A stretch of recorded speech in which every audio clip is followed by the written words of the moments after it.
Qué libro tan maravilloso. Bendiciones. La Radio Concilio Internacional Ríos de Agua Viva se complace en el nombre del Señor Jesús en presentar este programa hoy con el hermano Pastor Sansi Esteban. Estamos transmitiendo desde aquí, desde Guadalajara, Jalisco, México. Estamos en vivo. Aquí está el hermano ahorita con nosotros, el hermano Pastor. Adelante, hermano Pastor. Bendiciones. Gracias. Bendiciones a todos los que están de aquel lado del micrófono, más bien. Sí, y están escuchándonos. Es un privilegio, como se los había dicho antes, es una bendición compartir aquí con todos ustedes. Quiero compartirles que oren por nosotros. Estamos empezando una congregación, estamos ya por cerrar, trato de tomar un lugar, al menos en renta.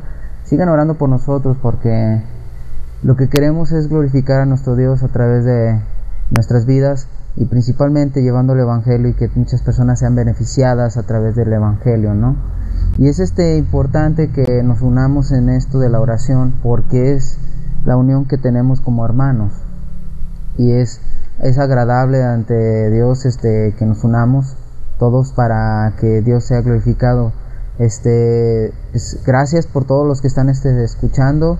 Gracias por los que ya están pues tomando ese tiempo de querer aprender un poco de su palabra, y ya se relacionan con mi forma de ver la escritura, de estar descansando en la gracia de Dios, y que Él tiene todo el honor, Él merece toda la gloria en el mensaje del Evangelio, y que nadie más puede entrar en este mensaje, solamente Jesucristo.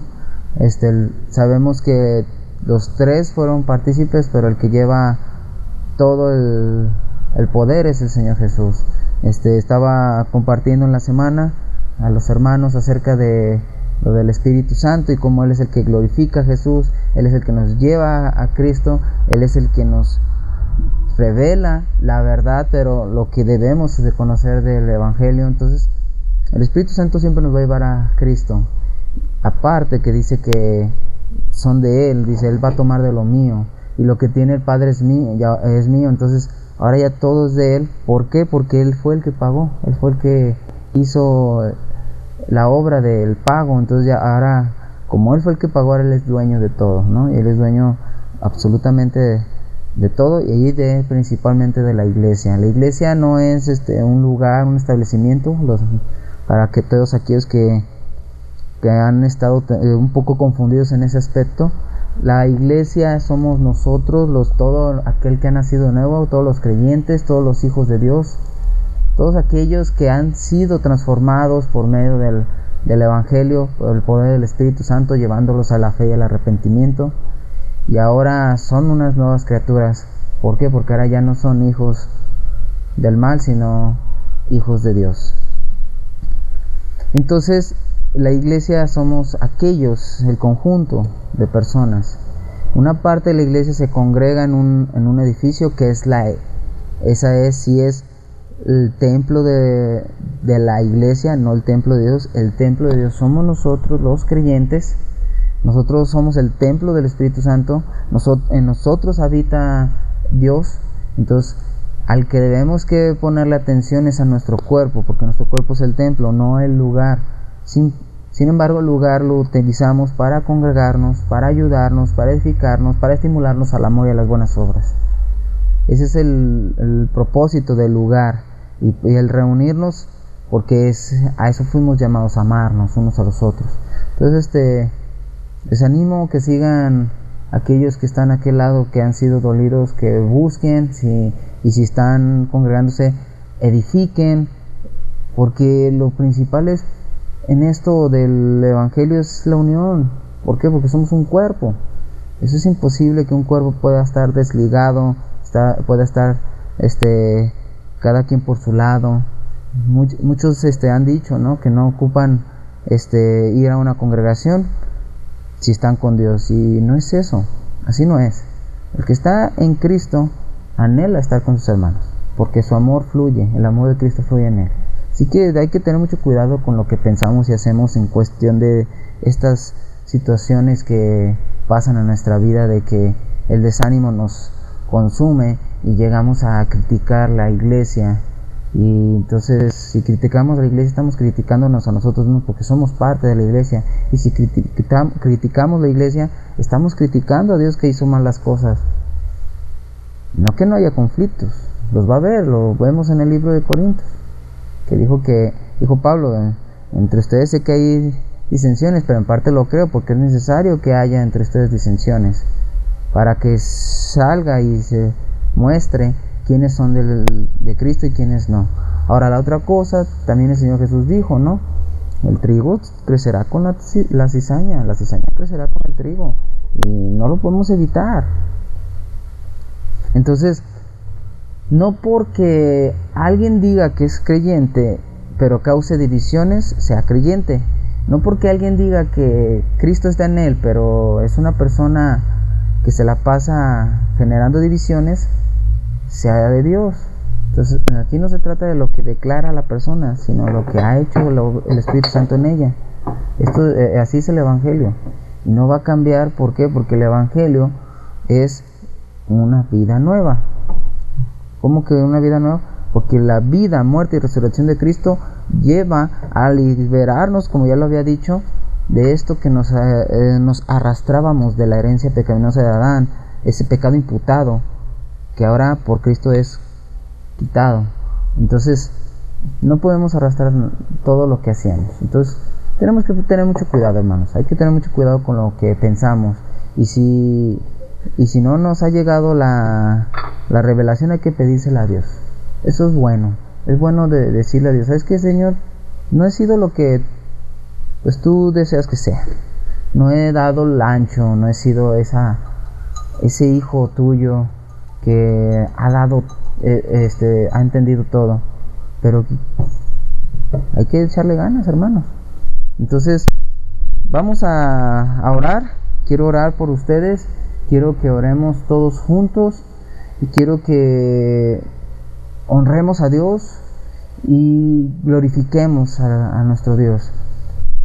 No me gusta ser autoritario, me gusta ser una persona que se enfoca en Él, se enfoca en Cristo y está en el amor, porque a eso fuimos llamados. Entonces vamos a ir a pedir dirección a Dios y que esto sea para su gloria.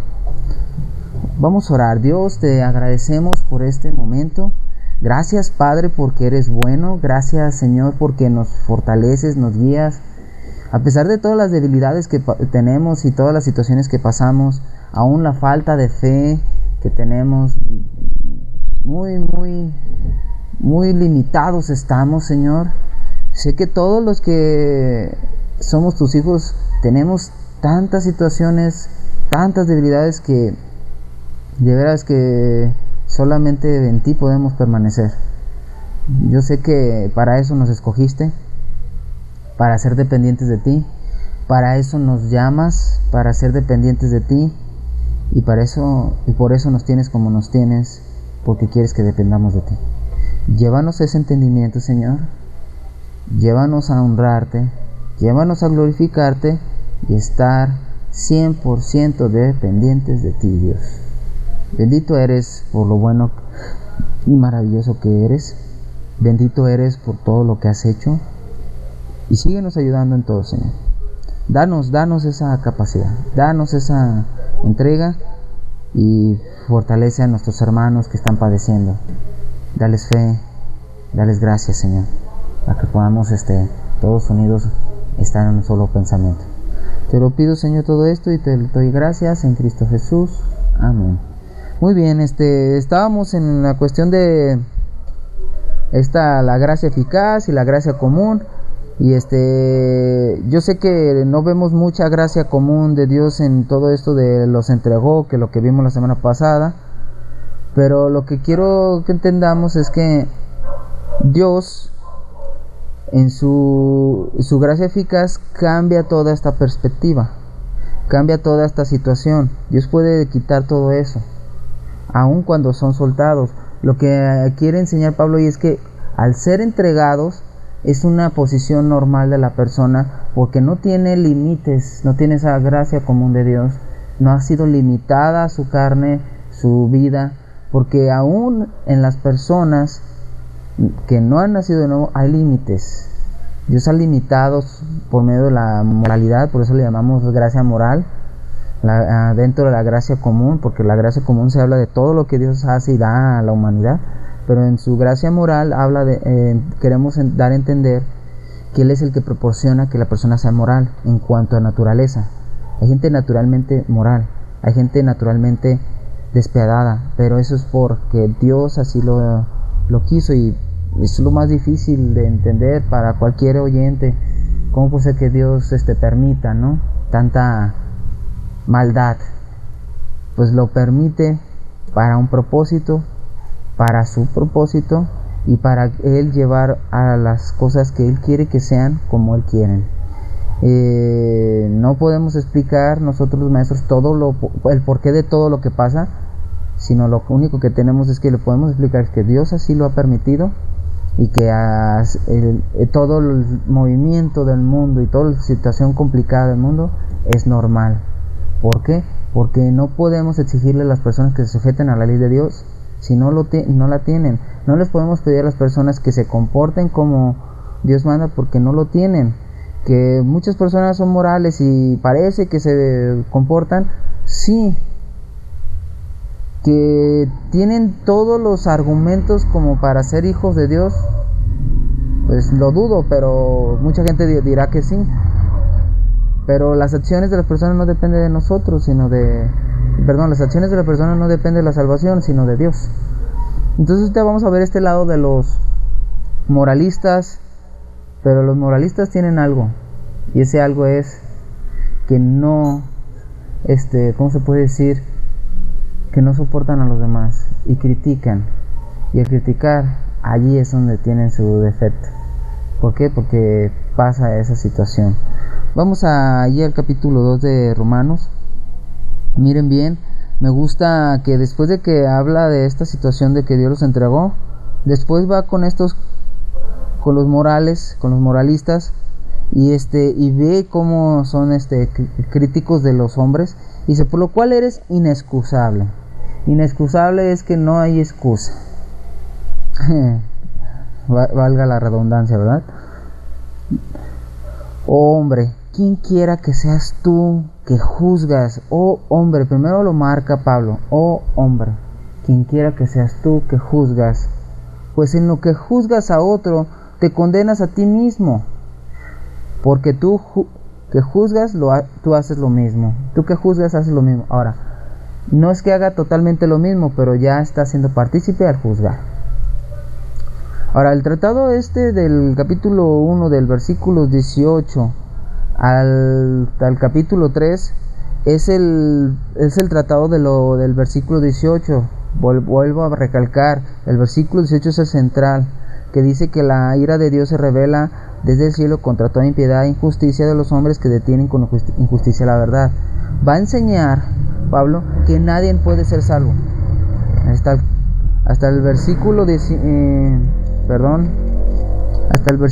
18 muestra Pablo que nadie puede salvarse por sus propios méritos, y lo va a mostrar todo por medio de todos los sentidos de las personas, o todas las formas de cómo las personas creen que puede ser salva. O sea, una persona cree que es salva porque es mejor que otra. Ese es el tratado de ahorita de los que juzgan y critican, que son moralistas, ¿no? Entonces, tú que juzgas haces lo mismo. Más sabemos, fíjense bien, más sabemos que el juicio de Dios contra los que practican tales cosas es según verdad. O sea, todos sabemos que los que hacen todas estas cuestiones que vimos, que son aquellos idólatras, los gays, y el lado gay hablo hombres y mujeres que están teniendo relaciones con el mismo sexo, todos aquellos que tienen una mente reprobada, que lo vimos, que puedo volverlo a mencionar, que están atestados de toda injusticia, fornicación, perversidad, avaricia, maldad, llenos de envidia, homicidios, contiendas, engaños y malignidades, murmuradores, detractores, aborrecedores de Dios, injuriosos, soberbios, altivos, inventores de males, desobedientes a los padres, necios, desleales, sin afecto natural, implacables, sin misericordia.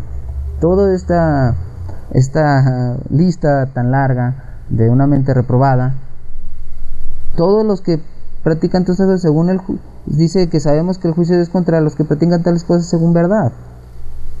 Pero hay otra cuestión, dice, hace una pregunta: ¿y piensas esto, hombre, tú que juzgas a los que tal hacen y haces lo mismo, que tú escaparás del juicio de Dios?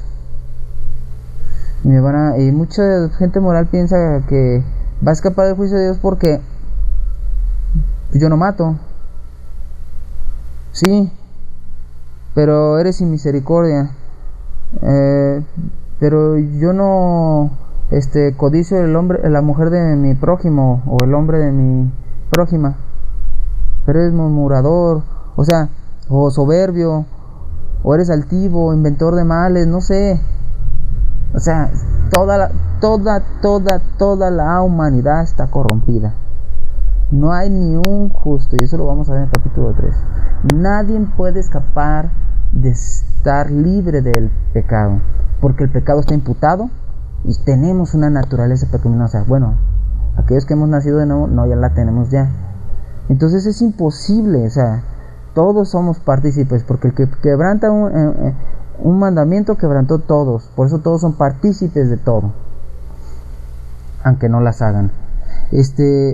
Y hace otra pregunta: ¿o menosprecias las riquezas de su benignidad, paciencia y longanimidad, ignorando que su benignidad te guía al arrepentimiento?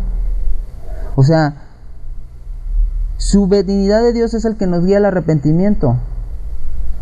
Ignoramos las riquezas de Dios, de su benignidad, paciencia y longanimidad. La palabra benignidad, para que ser una persona benévola, agradable, benévola. La otra es la otra palabra, que es versículo 4, paciencia, autorrefrenamiento. Dios se refrena a ejercer su justicia. Longanimidad, que es más allá, es una largura de espíritu, es una persona que tiene esa apacibilidad larga, tiene un espíritu pasible, que son características de Dios, son atributos de Dios comunicables. Un día voy a poderles comunicar acerca de esto, que hay tanta cosa que aprender. Dios tiene atributos comunicables e incomunicables. Los comunicables son aquellos que el hombre puede tener, no igual a la densidad de Dios, pero los puede tener, que es amor, bondad, benignidad, longanimidad, paciencia. Son palabras, atributos, amor, son atributos de Dios que puede ser comunicados o transmitibles. Pero los incomunicables, los que no se transmiten, son los más importantes, que es omnipotente, omnisciente, omnipresente, eterno. Y eterno estoy hablando de que no tiene principio ni fin. Son atributos que Dios no los transmite, no los comunica al hombre, porque son totalmente propios de Dios. Y propios de Dios es que no los puede tener el hombre. El hombre no puede ser omnipotente, el hombre no puede ser omnipresente ni omnisciente, ni mucho menos eterno. Y Dios sí. Entonces eso es lo que debemos entender, que menospreciamos las riquezas de su benignidad, de esa naturaleza de Dios de benevolencia, esa naturaleza de Dios del autorrefrenamiento, esas riquezas de Dios de un espíritu pasible. Todo eso de Dios, una largura de espíritu apacible, todo eso de Dios lo estamos nosotros ignorando, lo cual que esa benevolencia nos lleva al arrepentimiento. Tenemos que entender eso.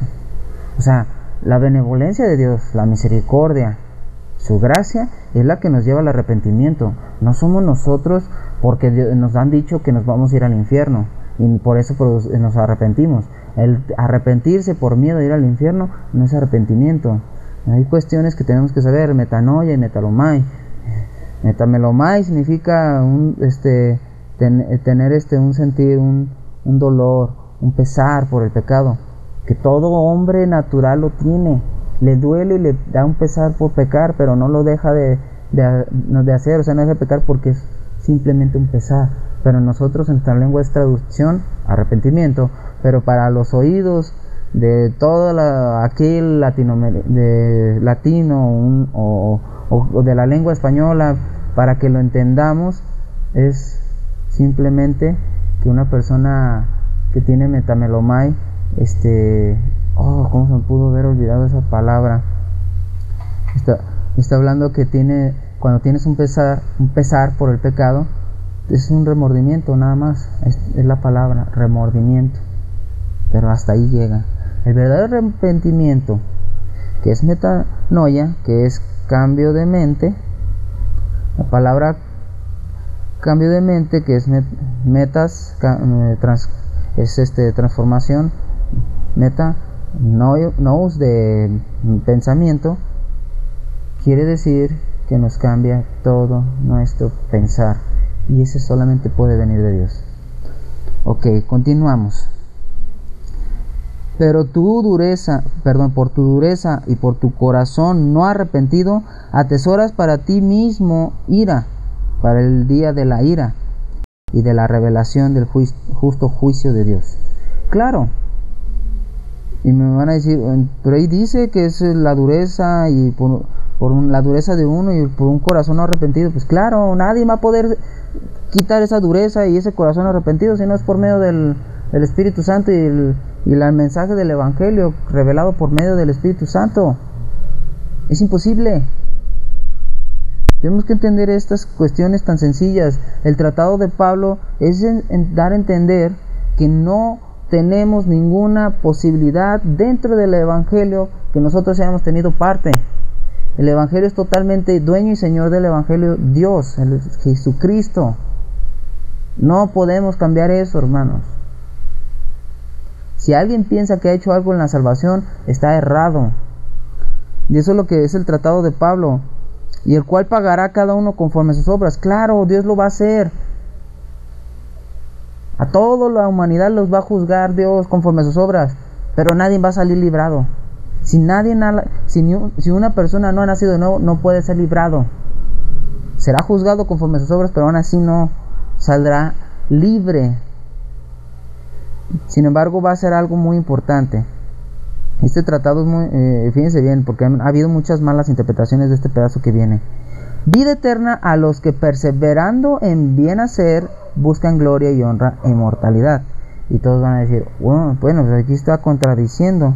Entonces hay que perseverar, estar perseverando en hacer el bien, buscar la gloria de Dios, gloria con Dios, honra e inmortalidad.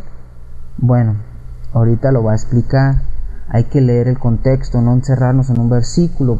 Siempre tenemos que entender eso, hermanos, porque si no vas a perder la noción del pasaje. Pero ira y enojo a los que son contenciosos y no obedecen a la verdad, sino que obedecen a la injusticia. Tribulación y angustia para todo ser humano que hace lo malo, al judío primeramente y también al griego. No que dice la escritura que al final todos los judíos van a ser salvos. No, dice que todo Israel. Pero eso lo vamos a ver en el capítulo 9, 10 y 11. Que está mal utilizado, que al final todo Israel va a ser salvo. Está hablando del verdadero Israel, los verdaderos hijos de Abraham. Que lo especifica desde el capítulo 9, pero bueno, se los voy a dejar para que lo mediten y ahí cuando vean que me acerco al capítulo 9 estén bien atentos. Porque aquí habla que el judío primeramente y también al griego, o sea, está condenando los dos. Pero gloria y honra y paz a todo aquel que hace lo bueno, al judío primeramente y también al griego. Porque no hay excepción de personas para con Dios. Punto muy importante. ¿A quién les estaba tirando esta pedrada Pablo? A los judíos.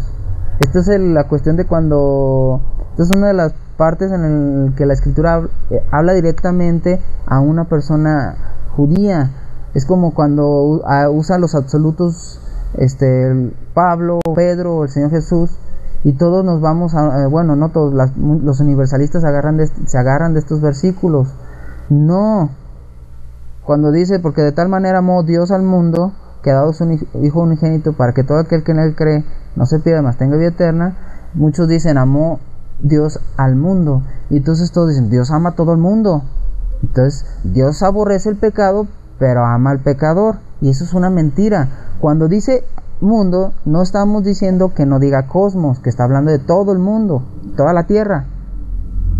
Lo que queremos dar a entender es que le estaba haciendo entender a este hombre, porque estaba hablando con Nicodemo, que no eran los únicos y que no iban a ser los aportadores de la gracia, de la salvación ellos, sino iba a ser transmitida a toda la tierra.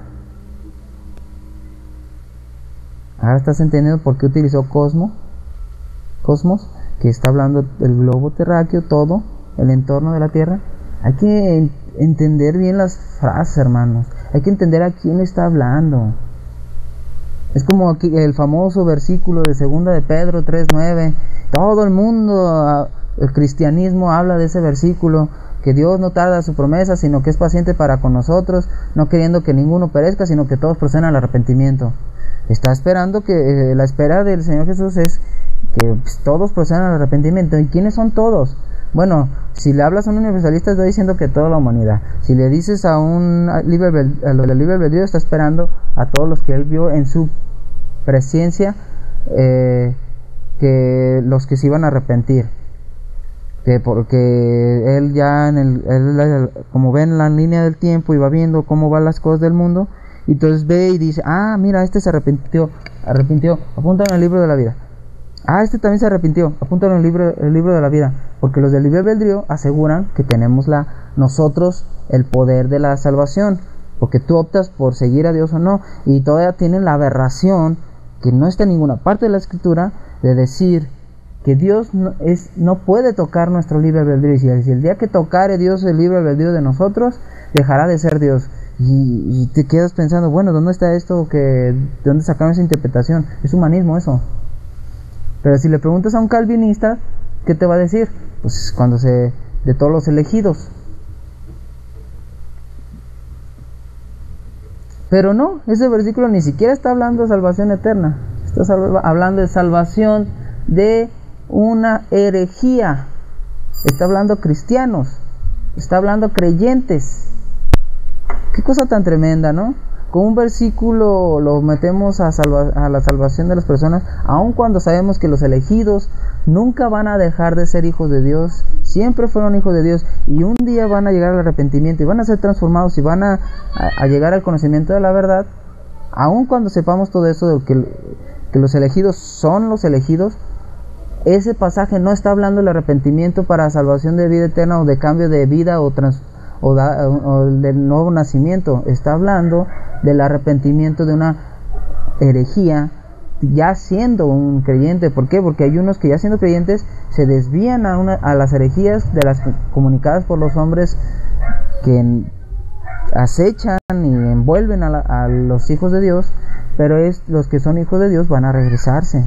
Así como el apóstata está en la iglesia y convive con los hijos de Dios y parece parte de los hijos de Dios, un día va a regresarse atrás porque no ha nacido de nuevo. Así también el que ha nacido de nuevo un día puede desviarse, un día puede estar en ese proceso de conocer otra forma de ver que no sea la del evangelio, y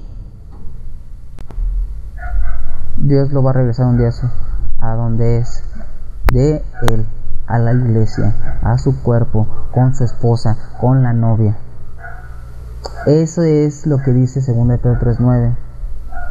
Todos proceden al arrepentimiento.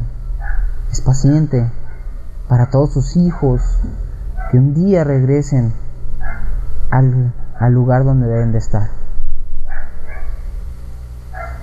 Malas interpretaciones, muchas hay.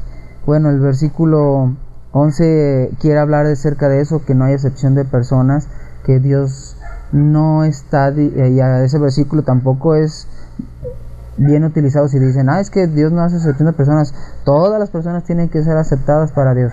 No, está hablando en cuestión a los judíos, vuelvo a repetirlo. Ustedes no son los únicos, les quiso decir Pablo. Y Pablo era un judío.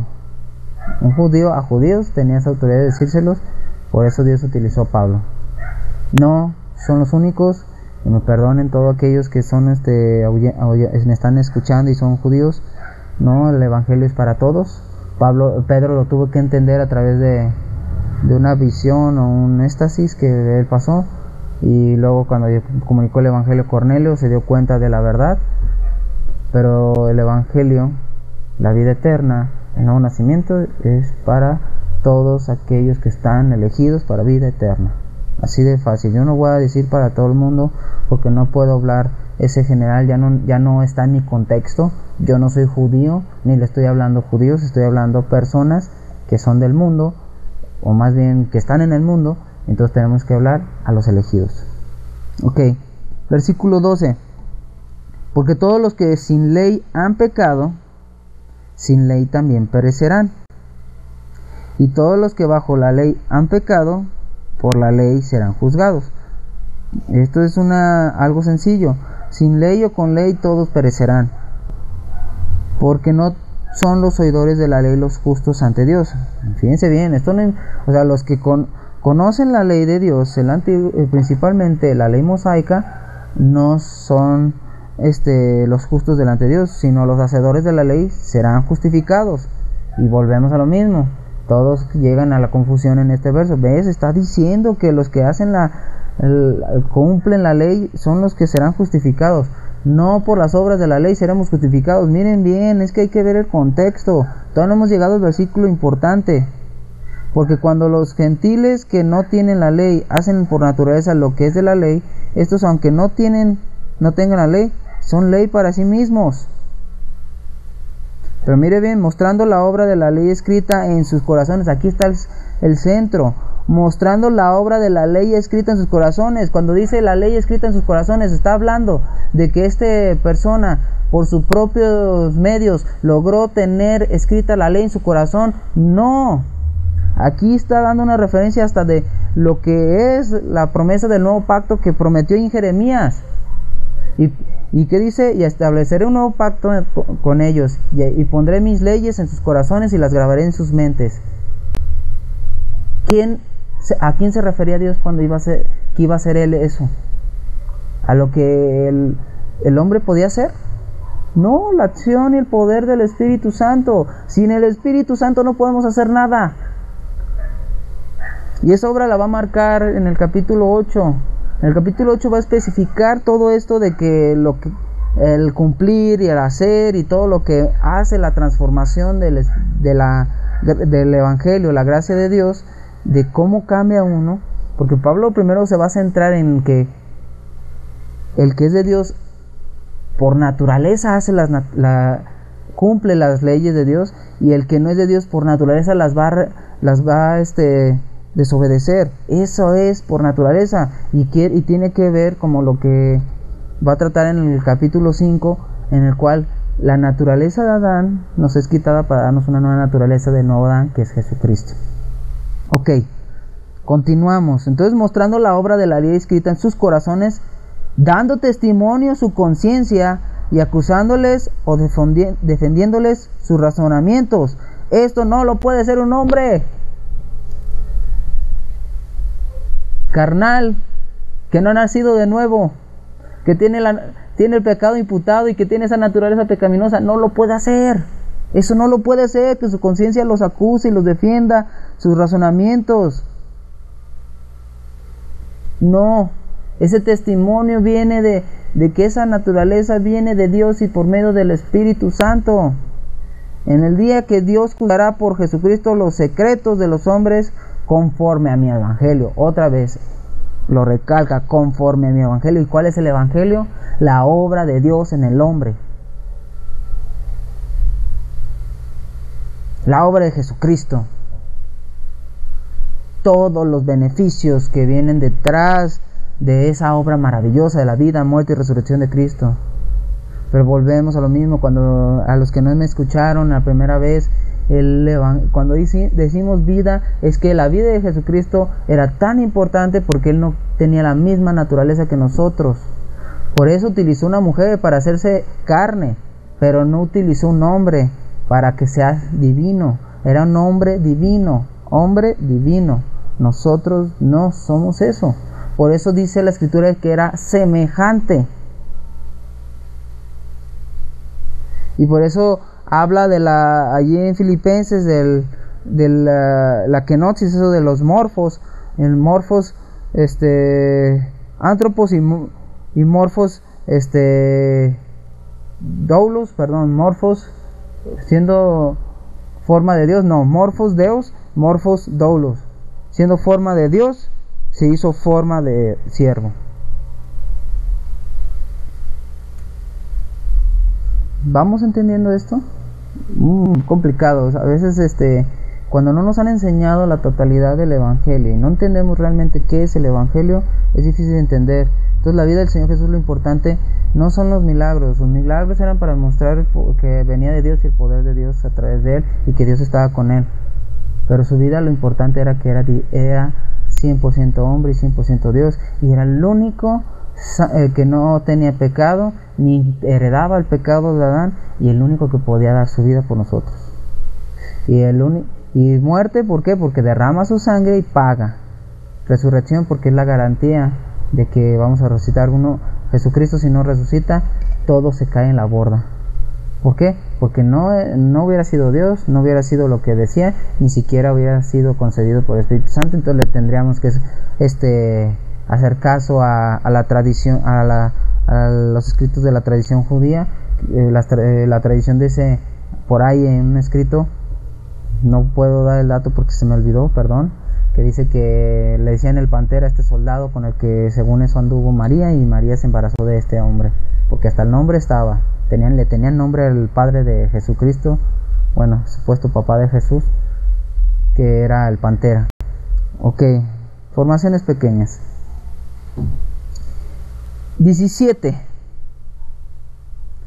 Ya que estamos estableciendo esta situación y estamos entendiendo que el moralista no se va a salvar, porque nadie puede salvarse aún siendo muy moral.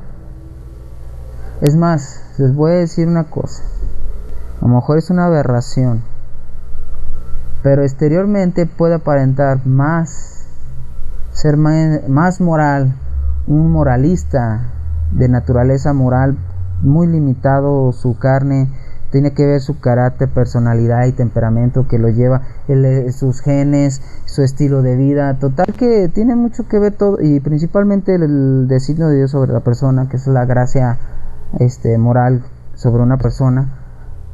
Puede aparentar mucho más moralismo una persona que no ha nacido de nuevo que una que sí, principalmente de un inmaduro. Tenemos hijos de Dios maduros e inmaduros. Los inmaduros son aquellos que están en el proceso, que han nacido apenas y todavía hacen sus berrinches y todavía su carnalidad, porque estamos diciendo que por dentro somos renovados pero por fuera no, que deseamos serlo pero no lo hemos sido.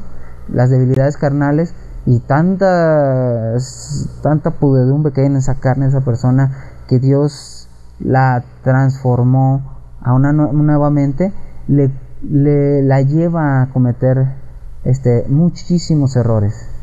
Y hablamos de errores que son pecados, que caen, no que persisten en el pecado, sino caen en pecado. Y al caer en pecado las personas van a ser enjuiciadas, y al ser enjuiciadas los moralistas se van a justificar, van a decir, ven, nosotros somos mejores que ellos. ¿Sí vamos entendiendo? Que el moralismo no tiene que ver con la salvación. El cristiano maduro sí hace una gran diferencia entre los moralistas y cualquier persona del mundo, sí. Que hay muy pocos maduros, también muy pocos maduros, que aún los que estamos llegando a la madurez, aún en el caminar llegamos a tener tropiezos, sí. Que vamos al camino a la perfección, sí, pero no somos perfectos todavía. Por dentro somos perfectos, pero por fuera somos súper imperfectos. Nuestra carne está totalmente corrompida y es la que nos lleva al pecado. Eso lo vamos a ver también en el capítulo 7, el lado del poder del pecado y de cómo trastorna. Hay muchas cuestiones que hay que aprender, hermanos. De veras que Enseñar todo en un momento no se puede. Por eso opté por el libro. Poco a poco, al que esté escuchándome y quiera recomendar lo que vamos a estar aprendiendo, gracias, la gloria sea para Dios. Pero el que esté escuchándome, de veras que le pido que sea para estar escuchando y quiera aprender. Y no porque yo sea del todo conocedor, pero va a aprender a ver este proceso, cómo es esto del Evangelio. Porque este libro es tan importante para todos los que están a aquel lado escuchándome. La razón es porque era una sociedad muy parecida a la de nosotros. Nosotros no tenemos judíos sometiéndonos, pero sí tenemos cristianos que se han judaizado. Entonces tenemos y pues la forma de vida de los romanos es muy parecida a los que vivimos en ciudad. Entonces las ciudades son muy cosmopolitan, y tienen una filosofía de varias cosas, y principalmente la idolatría reinaba en Roma, y hoy aquí en México y en todas partes del mundo la idolatría reina. Ya ahorita el materialismo ha sido el ídolo más proclamado, el dios Mamón, que muchos dicen, ay, qué palabra tan fea. Mamón es un dios que se llama dinero, conforme a los dioses paganos, pero él está sometiendo. Es un nombre, de hecho, de un espíritu maligno, que Mamón es un espíritu maligno. Entonces tenemos que entender todo esto, hermanos, que la moralidad no es el todo, por favor, entiéndamelo. Y todo aquel que está ahí detrás de la bocina escuchando, la moralidad no es todo. La vida que nace, o la vida que da Dios, que es darnos esa vida nueva, es la importante. Nadie va a ser salvo por su moralidad, por sus obras, por sus hechos. Por favor, ténganlo presente eso, hermanos, porque esto es importante. Yo no enseño aquí a través de la radio para sentirme grande. Yo lo hago para edificación. A mí me gustaría que todo el mundo lo entendiera. Me gustaría que todo el mundo cristiano entendiera que no estamos para juzgar, que no somos los mejores y que no buscamos ser los mejores. Buscamos ser los que glorifican a Dios, los que glorifican a Jesucristo a través de nuestras vidas. Tengamos eso bien presente. No somos los todopoderosos.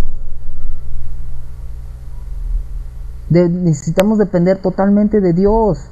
Para eso fuimos llamados, para depender de Dios. Espiritualmente, carnalmente, físicamente. Bueno, físicamente es carnalmente, físicamente y económicamente. Dependencia total de Dios. Dependencia total de Dios. Y lo digo ¿por qué? Porque también a mí me cuesta trabajo depender de Dios económicamente. Físicamente a veces llega la debilidad y me cuesta trabajo confiar en Dios. Para los que no saben, estamos empezando una iglesia. Me es complicado confiar en Dios, pero estoy confiando en que Él proveerá. No tengo una esposa, estoy confiando en que Él la va a proveer. Pero son cosas que necesita uno, y necesita uno confiar en Él principalmente. Espiritualmente, pues que Él va a seguir ayudándome a tener más poder para poder comunicar su evangelio, su palabra, y edificar a sus hijos. Estar fuerte en Él. Eso es la dependencia espiritual. Yo no puedo mantenerme fuerte, yo no puedo ser fuerte, solamente soy fuerte en Él. Dice Colosenses que en Él estamos completos, y sin Él no puedo estar completo. Necesito depender de Él completamente. Y también ese es el tratado del libro, depender de Dios completamente.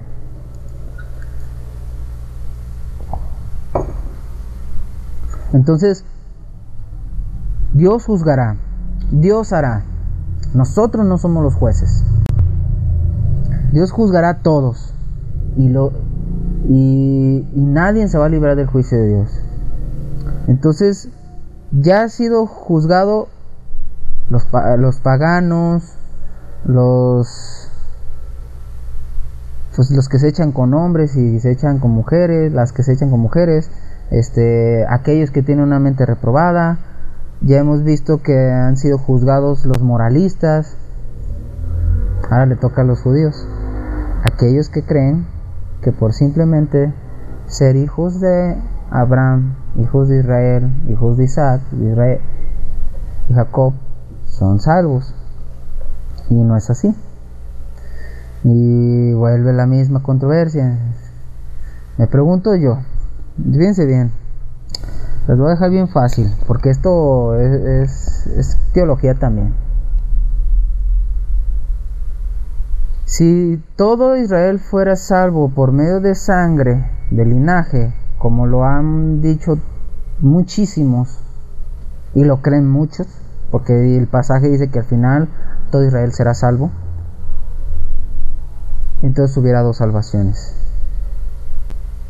Y principalmente en esas dos salvaciones, un linaje, un pueblo, no ocupa de Jesucristo, y esos son los israelitas. Que al final de cuentas todos van a ser salvos. Y la otra, los gentiles, ocupamos de Jesucristo. Ahora, hablar de que ocupan los gentiles de Jesucristo y los judíos también, o Israel ocupa de Jesucristo, estoy hablando de su obra, sí, pero su obra manifestada en nosotros por medio del Espíritu Santo, que estoy hablando del nuevo nacimiento. Tenemos que tener bien claro esto, hermanos. Nadie va a ser salvo si no ha nacido de nuevo. Nadie va a ser salvo si no ha nacido de nuevo. Sea judío, sea gentil, sea moralista, o sea quien sea. Por eso no me gusta que comuniquen el evangelio de Juan 1, el versículo de Juan 1:12 sin el 13, porque eso le quita la noción y el poder del versículo 12. Porque también hay unas malas interpretaciones. En el 11 dicen que a lo suyo vino, y muchos dicen, ven, vino a los suyos. No, a lo suyo, a su obra vino Jesús. Él vino a hacer una obra. Por eso dice, más los suyos, más los judíos no le recibieron. ¿Por qué no le recibieron los de Israel? Porque estaban destinados a no recibirle, porque si le recibían, pues no lo iban a matar. Entonces todo tenía un porqué. Esa generación está destinada a perdición por esa cuestión. Luego las demás, pero los que le recibieron, a los que creen en su nombre, les dio poder, potestad, poder de ser hechos hijos de Dios. Tienen que ser hechos hijos de Dios las personas. Pero a todos, más a todos los que le recibieron. La palabra recibir, qué bueno que tengo esta taza de café.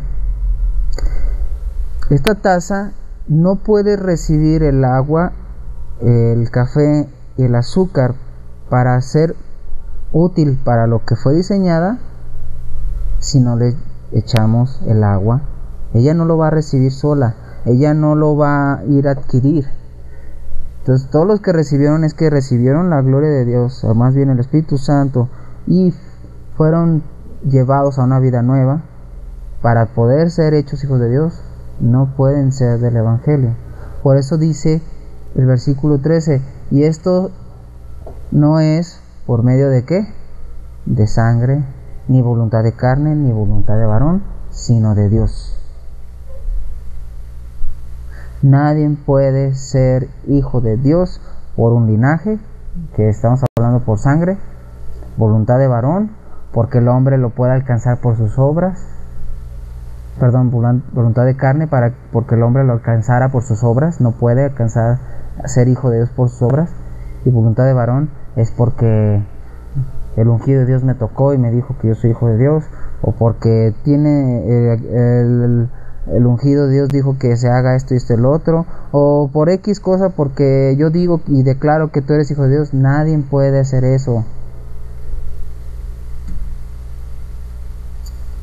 Y ahí me metería un montón de cuestiones más que por ahí se andan, que no tengo la... No es que no tenga las ganas, pero no es el momento ni el tema, sino de Dios. Entonces el Evangelio es totalmente de Dios. Y ahí está.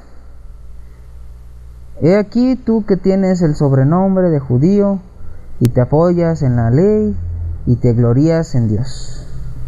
He aquí que tienes el sobrenombre de judío, te apoyas en la ley y te glorías en Dios. Conoces su voluntad, instruido por la ley apruebas lo mejor. Confías que eres guía de los ciegos, luz de los que están en las tinieblas. 5 cosas importantes. 6, instructor de indoctos. 7, maestro de niños. Que tienes en la ley la forma de la ciencia y la verdad. Todas estas grandes cosas que tiene un judío. ¡Wow! Y no dudo que puedan tener todas estas cualidades con el conocimiento de la transmisión de la escritura, porque o sea, el antiguo pacto fue diseñado para ser transmitido y ser luz, pero Israel dijo no, nosotros somos nosotros y nada más para nosotros, y no queremos ser luz, y todos los demás que se pierdan y perezcan porque no son nada, nosotros somos los meros. Y por eso, pero Dios ya sabía que iba a pasar eso, y por eso Dios cortó el antiguo pacto y hizo un nuevo pacto. Y ahora son por medio de la obra de Él en las personas, y no por medio de las personas de la letra. Entonces hay un abismo diferente, muy grande entre uno y el otro, ¿verdad? Entonces podemos ver que tienen muchas cualidades, pero hay una situación muy complicada para ellos. Miren bien. Tú pues que enseñas a otro, ¿no te enseñas a ti mismo? La letra mata, mas el espíritu vivifica. ¿Y que no deben ser maestros en enseñar muchísimo si no te enseñas a ti mismo? También duele, hermanos, decir esto, porque el cristianismo se ha hecho tan judaizado que vivimos esta situación. Nosotros los cristianos presumimos de que nos apoyamos en la ley, nos gloriamos en Dios, conocemos su voluntad, somos instruidos por voluntad e instruidos por la ley y aprobamos lo mejor. Confiamos que somos guías de ciegos, luz de los que están en tinieblas, instructor de indoctos, maestros de niños, y que tenemos en la ley o en la escritura la ciencia la ciencia y de la verdad, la forma de la ciencia y la verdad. Entonces nosotros también nos hemos judaizado porque hemos llenado de reglamentos y leyes y márgenes de cómo es la vida cristiana, y nosotros no debemos de vivir así. Nosotros no debemos de vivir a través de leyes, nosotros debemos de vivir a través del Espíritu. Por eso caemos en la judaizada, nos judaizamos. Los judíos tenían otros libros que son de tradiciones, que eran como una segunda ley, que era como una explicación de la ley. Entonces el sábado, decía Dios, guardarás el sábado y será día de reposo. Y en la segunda ley decía, tienes que guardar el sábado, será día de reposo, y ese día no harás esto, no harás el otro, darás tantos pasos. La especificación de cómo guardar el día de reposo. Y así en toda la ley tiene la tradición, ¿no? Y el cristianismo se ha hecho así, ¿no? Se ha hecho ascetista. El cristianismo se ha hecho ascetista en ese aspecto. Bueno, es que Jesucristo vino y murió por nosotros, nos ha llamado a ser santos, a hacer su voluntad, a que vivamos agradándole. Entonces no vamos a hacer esto, no vamos a hacer el otro, no toques, no gustes, no mires, no esto y no aquello. Y vivimos detrás de preceptos. Y se nos ha enseñado a vivir detrás de preceptos. Y nosotros no vivimos detrás de preceptos, vivimos detrás del Espíritu. Él actuando en nosotros, llevándonos a cumplir la ley, como lo decía en el pasaje anterior, que todos los que cumplían la ley, vida y gloria, miren, vida eterna, los que perseveran en hacer el bien, buscan gloria y honra y inmortalidad. Esta es la obra del Espíritu Santo. Gloria y paz para los que hacen el bien, hacen lo bueno. Y luego los oidores de la ley no son los justos delante de Dios, sino los hacedores. ¿Por qué? Porque los que van a ser los hacedores de la escritura son los justificados, son los que son movidos por el Espíritu Santo. Por eso dice que por naturaleza los que hacen la ley la cumplen, aunque no la tengan. Yo puedo hacer una afirmación, no voy a decir una apuesta, una afirmación, que si a alguien se le enseña el evangelio, nada más el puro evangelio, no se le enseña la ley, no se le enseñan conceptos ascetistas, y nace de nuevo, esa persona va a cumplir la ley sin conocerla. Una persona puede cumplir la ley sin conocerla cuando ya nació de nuevo y el Espíritu de Dios está obrando en él, porque la ley ya está en él, está inscrita en su corazón y grabada en su mente. No sé, muchos dicen hay que tener hay que hacer cursos para enseñarles a la iglesia cómo vivir, cómo orar, cómo esto, cómo aquello, cómo ser el mejor esposo, cómo ser la mejor esposa, y vemos los libros, ¿no? Y 8 pasos para esto, y 10 pasos para aquello, y 20 pasos para aquello, y 40 días con propósito, y no, tenemos una infinidad de preceptos. No lo acabamos. Buenísimos para el ascetismo somos, buenísimos. Yo no voy a decir que no, somos buenísimos para el ascetismo. Y si yo me propongo ser ascetista, buenísimo que me voy a hacer. No soy liberal, soy libre. Y estoy libre de lo que es el ascetismo, libre de leyes. Yo simplemente vivo en el Espíritu y Él que me lleve a cumplir la ley de Dios, porque para eso fui llamado. Dice que somos creados en Cristo Jesús para buenas obras, las cuales Dios preparó de antemano para que lo hubiese.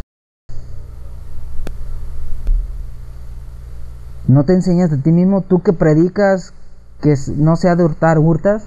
Ahí están los pastores robando el dinero, ahí están los siervos, diáconos robando el dinero, los ancianos robando dinero, todos robando dinero. ¿Por qué? Porque enseñan preceptos.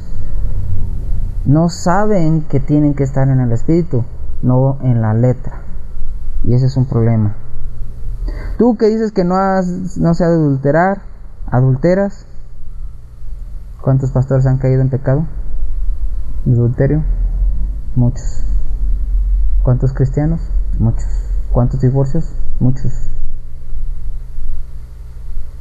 ¿Por qué meto el cristianismo esto con el judaísmo? Porque se ha judaizado la iglesia. Y así como los judíos hacen todo esto, también mucho del cristianismo de hoy en día está haciendo esto, y muchos de ellos no han nacido de nuevo. Esa es la triste noticia. Tú que abominas de los ídolos, no, es que no hay que adorar ídolos, ¿cometes sacrilegio?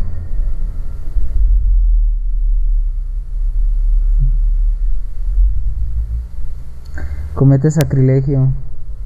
Versículo 22. ¿Sabes qué quiere decir eso? Estás robando a los templos. Y hablando de los templos, pues muchos podemos irnos a los templos de las iglesias, ¿no? Estamos robando a la congregación, no. Estamos robando a los hermanos, los templos del Espíritu Santo. Y no nomás a veces monetariamente le robamos la paz, le robamos su espiritualidad, aunque no mueren espiritualmente, los robamos, los destrozamos, los matamos, metichándonos, enjuiciando, metiéndonos en lo que no nos pertenece. No sabemos ni siquiera cómo hay que restaurar. Es más, ni sabemos que la disciplina ni siquiera debe ser ejercitada en la iglesia, solamente que la persona haya pasado por un proceso de filtros y siga sin quererse arrepentir de su pecado. No sabemos eso. Pero cualquier persona que cae en pecado, pum, disciplina porque así dice la Biblia. ¿Dónde dice? La disciplina existe, y sí lo dice, pero ¿dónde dice que en la caída? Y mucho menos cuando el hermano está arrepentido. Hay disciplina, es restauración. Estamos mal, estamos muy mal como iglesia. Tú que te jactas de la ley, con infracción de la ley deshonras a Dios. Y sí, los judíos eran perfectos para hacer todo esto. Y hoy en día muchísimos de ellos, no digo que el 100%, pero sí la mayoría lo hacen. Pero también las iglesias cristianas está pasando esto. Es tremendo, está pasando tantas cosas que a veces le da una tristeza. Te da mucha tristeza ver cómo está pasando la situación. Te da tristeza cómo no entendemos que el amor es lo principal. Cómo no entendemos que debemos de amarnos los unos a los otros. Cómo no entendemos que esto es la esencia del evangelio. La designencia de que he nacido de nuevo. Ya lo he dicho. ¿Cómo saber que he nacido de nuevo? Dos cosas sencillas: cómo trato con el pecado y cómo trato a mi hermano. Allí me doy cuenta si he nacido de nuevo. Si tratas a la ligera el pecado porque dices, bueno, Dios ya me perdonó, estás siendo liberal. Si tratas en exageración el pecado, oh Señor, no me perdonen a mí mismo, he pecado, y te la pasas con el pecado, no. Uno tiene que ser librado del pecado de parte de Dios y restaurado del pecado de parte de Dios. Y estar consciente de que cuando pecas no te sientes cómodo con Él. Esa es la situación. No te sientes cómodo con el pecado. Y la otra, cómo trato a mi hermano. Si mi hermano lo trato mal y no lo tomo en cuenta como alguien que realmente es mi hermano en Cristo y no lo amo, hay un problema allí. No voy a juzgar, pero lo más seguro es que no has nacido de nuevo. Quien quiera que seas tú que juzgas a tu hermano, porque lo que juzgas a otro te condenas a ti mismo. Así dice la escritura, ¿no? Lo acabo de ver, ¿no? Lo acabamos de ver. Y por eso dice, y como está escrito, el nombre de Dios es blasfemado entre los gentiles por causa de vosotros. El nombre de Dios es blasfemado entre los incrédulos por causa de vosotros. ¿Qué piensa el mundo de nosotros? Que somos unos hipócritas, unos que no estamos haciendo las cosas conforme a Cristo, que no nos amamos nosotros. ¿Qué piensa el mundo de nosotros? ¿Qué está pasando? ¿Cómo está sucediendo? ¿Qué hacemos? ¿Amamos? ¿Fortalecemos? ¿Nos edificamos? Estamos peleando por denominaciones, que este es Pente, que este es Bautista, y que el poder del Espíritu, y que no, que el silbado pasible, y que no, que es más bien ser carismático, no, que es mejor ser evangelista, y es que ellos son bien sabe qué, y es que ellos son sabe cuánto. Y por favor, primer cosa, si yo soy carismático y no soporto a un contemplativo, se me hace que mi vida carismática no es de Dios. Pero si soy carismático y soporto al contemplativo y lo amo, ahí sí hay una gran diferencia. ¿Cómo trato a mi hermano? Muestra quién soy. Y lo dice Juan. Yo nunca hablo fuera de la base bíblica. Dice Juan que en esto se manifiestan los hijos de Dios y los hijos del diablo. Así dice primera carta de Juan, capítulo 3, versículo 10. Todo aquel que no hace justicia y no ama a su hermano no es de Dios. Pero todo aquel que ama a su hermano y hace justicia es de Dios. Punto. ¿Le agregamos? ¿Le quitamos? ¿Le cambiamos? ¿Qué hacemos? Digo, ¿qué hacemos? Aquí voy a terminar, porque lo que sigue hay muchísimas cosas muy buenas que enseñar. Voy a terminar con el que el nombre de Dios es blasfemado entre los gentiles. Sí, entre los gentiles fue blasfemado el nombre de Dios por causa de los judíos. Los judíos ha sido un pueblo que ha dejado que el nombre de Dios sea totalmente tachado. Israel no ha sido eso que tenía que ser, pero tiene mucho que ver porque no ha nacido de nuevo ninguno. Hasta que nace de nuevo deja de ser hasta judío, sino se hace de parte de la iglesia de Cristo, se hace de parte del evangelio. Pero los que estamos en el evangelio, ya sé que muchos, que ya lo dije, que muchos no han nacido de nuevo, pero todavía me cuesta trabajo entender por qué no amamos. ¿Por qué envolvernos en las discordias, pleitos, iras, disensiones? ¿Por qué? Yo siempre voy a hablar aquí lo que está diciendo la escritura, pero siempre le voy a dar una aplicación. La interpretación es lo que dice el texto. Aquí el texto dice esto, hermano. Y lo estuve explicando versículo por versículo de una forma sencilla. No me gusta ser tan teológico, porque si empiezo a decirte que el sujeto y que el sustantivo y que el verbo y que viene a voz, tiempo y modo, no me vas a entender nada. No quiero exaltarme. Sí sé hacer un exégesis, sí sé cómo es hacer una sintaxis y ver una morfología. Lo conozco.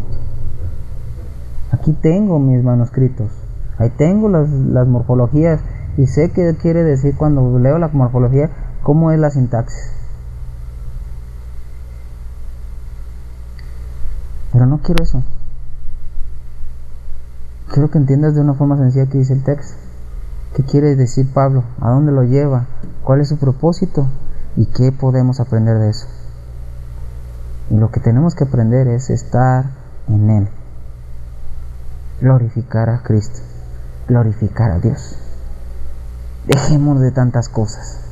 Dejémonos de andar en cosas que no nos convienen. Les voy a decir una cosa, todo aquel que está atrás del micrófono. Si tú no anhelas estar con tu hermano y no lo amas, hay un problema grave en ti. Si tú estás cómodo con tu pecado y no lo has hecho a un lado, hay un problema en ti. Y ese problema no lo voy a juzgar yo. Simplemente te lo estoy haciendo ver que hay un problema. Yo no me siento cómodo cuando estoy en un problema de pecado. No estoy nada cómodo. Y ruego a Dios que me quite ese pecado, y me lo quita. Porque yo no tengo ni siquiera esa capacidad de lograr luchar contra Él. No peleamos contra Él. Peleamos contra el pecado por medio del Espíritu y se lo dejamos a Dios y decimos: Señor, no puedo. Ayúdame a entenderlo, ábreme los ojos, muéstramelo, quítamelo. Dame esa capacidad. Porque no quiero volver a hacer esto. No me siento cómodo, me siento mal. Pero también, cuando ya no tengo esas ganas de estar con mis hermanos y ya no hay ese fuego de anhelar verlos y edificarlos, de veras que me pongo de rodillas a llorar y le digo: Señor, perdóname porque no sé qué está pasando conmigo, porque esto no es de ti. Si yo no amo a mi hermano de una forma totalmente que quiere decir de longanimidad, de un espíritu pasible, desprendido, está pasando una situación complicada en mí y principalmente no estoy teniendo una dependencia con Dios. Y significa, si no tengo una dependencia con Dios, estoy mal en mi comunicación con Él. Y si está mal mi comunicación con Él, estoy en una depresión espiritual. Y esa depresión espiritual tiene que ver en que no me siento completo. Es que es imposible vivir así. Y principalmente vivir sin estar consumiéndonos delante de la presencia de Dios. O sea, no vivimos detrás de la ley, pero sí vivimos detrás de Dios. Una vez una hermana me dijo: hermano, ¿cómo puedo dejar de cometer tantos errores? Pues le voy a dejar tan fácil la tarea, hermana. Deje de estar detrás de las leyes y de lo que quiere que hagamos, quiere Dios que hagamos, y esté en Él. La diferencia entre estar detrás y estar en Él, hay un abismo. Yo no vivo detrás de las leyes, yo no vivo detrás de cumplir las leyes, yo no vivo detrás de cumplir el propósito de Dios, no vivo detrás de agradarle a Dios, no vivo detrás de eso. Yo quiero vivir nada más detrás de estar en Cristo. Y Él me va a llevar por medio del Espíritu a estar cumpliendo su palabra. No hay más. Ese es el Evangelio, es la gracia. Si no, no fuera gracia. Cuando entremos al capítulo 4 vamos a ver la fe. Vamos a ver eso, lo que es depender de Dios, esa fe maravillosa. Sí, le pido a Dios diario: Señor, dame fe maravillosa, dame esa fe que mueve montañas, y no para mí, sino para tu gloria. Y no porque me quiera sentir bien, sino porque sé que me falta. Si no tengo un peso en la bolsa, ¿sabes qué pasa? Me siento nervioso, y eso no es fe. Dijo Hudson Taylor: es fácil confiar en Dios teniendo dinero en la bolsa. A ver, sin dinero en la bolsa, a ver si confiamos en Dios. O sea, lo que quiero llevarnos, porque puedo parecer que me estoy saliendo del contexto, es que debemos depender totalmente de Dios. No hay más. No hay más, hermanos. Esto lo estamos aprendiendo porque son cuestiones normales que tenemos que aprender para que entendamos que nadie puede ser salvo, para que entendamos que no debemos de enjuiciar al mundo, para que entendamos que nadie va a poder salvar por sus obras, y para poderlo comunicar. Porque el Evangelio es eso: comunicar que nadie se puede salvar por sus obras y que el único medio para la salvación es Jesucristo. Sí, ya he dicho que todos están elegidos, pero a nosotros no nos importa si quién está elegido y quién no. A nosotros nos importa comunicar el Evangelio, llevarlo y hacer discípulos. Porque el problema del cristianismo de hoy es que ni siquiera eso hace. Ahí se la pasa haciendo eventos masivos evangelísticos, y levante la mano quien recibió a Jesucristo, pase aquí al frente al altar. Total, que un montón de profesiones de fe tenemos y ni siquiera sabemos si fue algo que Dios realmente hizo, o si no fue la emoción de la persona, y ni siquiera le damos un seguimiento, porque Dios nos llamó a ser discípulos, no nos llamó no nomás a estar llevando el Evangelio. Dijo: id por todo el mundo y haced discípulos. La Gran Comisión habla de hacer discípulos, no de evangelizar nada más. ¿En dónde estamos? ¿Se fijan? Estamos mal entendiendo las cosas del Evangelio. El Evangelio es una sola cosa, no la podemos cambiar: Jesucristo. Y cuando vivimos en el Evangelio, vivimos en Jesucristo. Por eso el Evangelio es por fe y para fe. Y que la gloria sea para Dios. No nos cansemos de hacer el bien, y tanto más a los de la familia de la fe. Vamos a orar. Quiero agradecer a todo aquel que está ahí de aquel lado y soportó todo lo que estuve hablando. Gracias a Dios también, porque te dio esa gracia de poder continuar estando detrás del audífono. Y que sea Dios glorificado. No busco la gloria de los hombres, sí busco que nos sigan orando por nosotros, porque esa es la unión de los hermanos. Y que Dios sea glorificado, hermanos. Todo aquel que por ahí ha estado mandando sus peticiones, sigan haciéndolo. Me gustaría que cada vez puedan recomendar el programa, no para nuestra gloria, no para el expositor, sino para que vayamos aprendiendo juntos. Y también me gustaría que este espacio sea también para la gloria de Dios, que nos manden sus peticiones y podamos orar por ustedes. Para eso estamos, para sobrellevar las cargas de los unos a los otros. Eso es el propósito de la iglesia, es ser uno. Dijo el Señor Jesús: Padre, que sean uno así como tú y yo somos uno. Eso es lo que ese es el propósito de la iglesia, y eso es lo que debemos de hacer. Así que, hermano, Quiero orar, pero hay algunas peticiones por allí. Sí, tenemos una petición del hermano José Tillero Paraqueino, René José Tillero Paraqueino de Venezuela. Él pide oración para Venezuela. Vamos a pedir también por Julio César Pérez Barbosa, nuestro siguiente expositor, que hoy recibió una noticia no muy agradable en su casa. Estaba y nos acaba de comunicar ahorita que no va a poder tener el programa Trasfondo y Análisis Bíblico a las 10:30. Tuvo un problema, entonces vamos a orar por el hermano Julio César Pérez Barbosa, el pastor de Irapuato, Guanajuato, México. Vamos a orar por él. Vamos a mandar saludos a Rafael Pacheco del Distrito Federal, México. Ahorita vamos a tener una llamada para darle presentación. Va a tener un espacio en la radio. Amén. Amén.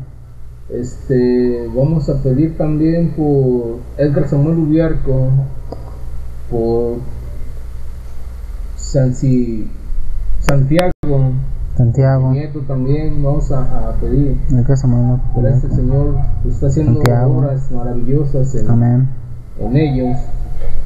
Vamos a estar pidiendo también por todas aquellas personas necesitadas hoy en este día, que el Señor tenga misericordia de ellos y mande un ministro. Esas personas que están en el hospital hoy están esperanzadas con una palabra de aliento, que están postradas en la cama, que el Señor mande ministros para que se las administre la palabra del Señor y Dios tenga misericordia de ellos y sean sanados conforme a la voluntad del Señor. Amén. Sí, amén. Pues esas son las peticiones que tenemos por el día de hoy, amado hermano. Gracias. Muy bien. Vamos a orar. Todos aquellos que escucharon, si pudieron escribirlas, gracias porque tienen ese deseo de orar por los demás. Gracias por los que están escuchando y pues que Dios nos ayude, hermanos. Dicen que el enemigo no duerme y no, pues él es como león rugiente buscando a quien devorar. Y Satanás no nos puede quitar la vida eterna, pero sí nos puede destruir. Nos puede tener en depresión o opresión, pero hay que confiar en Dios aún en medio de la angustia y que Dios nos libre. Cuando dice el Señor Jesús, líbranos de todo mal, hermanos, créanmelo que la palabra griega no quiere decir librarnos de la maldad, que no vamos a pasar situaciones difíciles. Está diciendo ese tiempo. Y esa conjugación quiere decir que no nos consuma ese mal. O sea, pasa la circunstancia y que esa circunstancia no nos deprima, que no nos destroce. Entonces hay que confiar en Dios, hermanos, por favor, porque esto es lo único que tenemos y para eso somos llamados. Así que vamos a orar. Dios, agradecido estoy contigo porque me has permitido exponer. Queremos continuar glorificándote a través de este mensaje, de este lugar en el cual muchísimas personas pueden alcanzar a aprender muchas cosas y principalmente estar enfocados en el Evangelio tuyo. Por favor, Señor, da gracia a tu siervo para seguir comunicando. Por favor, Señor, da gracia a los oyentes para que tú les reveles tu gracia, tu amor, tu Evangelio y puedan comunicarlo. Y pues también, Señor, si ellos invitan a otras personas a que aprendan de ti, esto es maravilloso delante de ti y es para tu gloria, Señor. Ayúdanos a enfocarnos en ti, Dios, ayúdanos en estar en ti y que, pues, Señor, tú pongas en cada siervo y hijo tuyo estar en ti para que tu gloria sea manifestada a través de nosotros a las personas de afuera. Hemos estado escuchando mis hermanos de Venezuela, los hermanos que están sufriendo mucho ya. Es difícil en Venezuela la vida en Cristo. Fortaleza, Señor, pedimos. Está nuestro hermano de Irapuato que pidió que oráramos por él, el hermano pastor. También nuestro hermano Pérez Barbosa, que su noticia y la situación que está pasando no lo sé, pero tú sabes, y te pedimos mucho por él. Tan fuerte fue la situación que no va a poder estar con nosotros compartiéndonos, y pues Señor, danos esa gracia, ayuda a nuestro hermano, es nuestro gran anhelo. Y te pedimos por todos estos hermanos que han estado exponiendo sus peticiones. Sabemos que hemos pedido por Santiago, queremos rogarte bastante por Samuel, Sammy, queremos que tú, Señor, obres en él. Él conoce de tu palabra, pero ha sido muy renuente con el mensaje. Pero sabemos que todo viene para tu gloria, y todos sabemos que tú das a su tiempo todo, su fruto. Señor, ayuda a las familias, ayuda a los que están allá detrás del audífono. Gracias, Señor, por ellos. Gracias por los que están escuchando. Gracias por la vida de mi hermano. Gracias porque les ha ayudado en su vida, en su familia. Ayúdale, fortalécele, y sé tú, Señor, con él y con su familia. Te pedimos, Señor, porque tú sigas obrando en cada uno de los aspectos de su vida, y tu gloria sea manifestada, Señor. Te pedimos por la iglesia Gracia en Cristo. Ese es el nombre que tú has puesto para esa iglesia en el cual estamos empezando, y tú me has puesto por el líder, el administrador, el episcopo. Así que, Señor, dame la capacidad, dame la gracia, dame la fe, y también, Señor, sigue ayudándonos a glorificar tu nombre.